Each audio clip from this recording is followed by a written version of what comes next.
Hello, welcome to Two Talk Two. I'm joined by Matthew Dossett, President of Student Sport Ireland. Matthew, is sport given a high enough profile in higher education, do you think?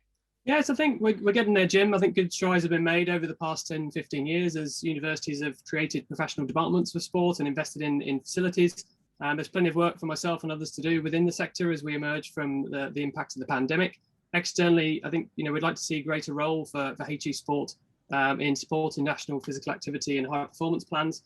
There's a huge facility and expertise structure across institutions, which are the backbone to a growing high performance pathway for Ireland, and also around the national picture in terms of physical activity drop-off that's seen in secondary education.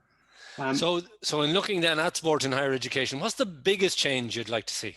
Well, really, I think we'd like to see better state funding towards student sports sectoral programs and development initiatives. Institutions certainly can adopt a sport for all approach and enable more students to take part in social and participation sport for well-being reasons, and recognising sport as a physical activity as a co-curricular initiative rather than just extracurricular. And we'd really like to see institutions consider establishing a charter across the sector to put in place 2 hours per week for health and wellbeing initiatives. So some wrap-up questions to finish. I'd have to ask you who your favorite sports star is? I think my favorite sports star would have to be Michaela Schifrin, who's a US Olympic and world downhill skier. She's overcome huge adversity in her own life and injuries and things to get where she is. I can't pretend to know her.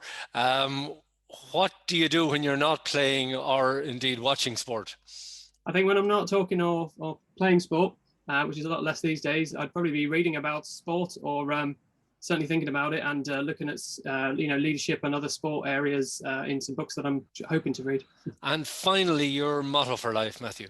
I think when it plays inherently into the whole piece around sport and life, there's always challenges. And I like to go by a motto of find a way or make one. On that excellent motto, Matthew Dossett, thank you for joining Two Talk Two. Thanks, Jim.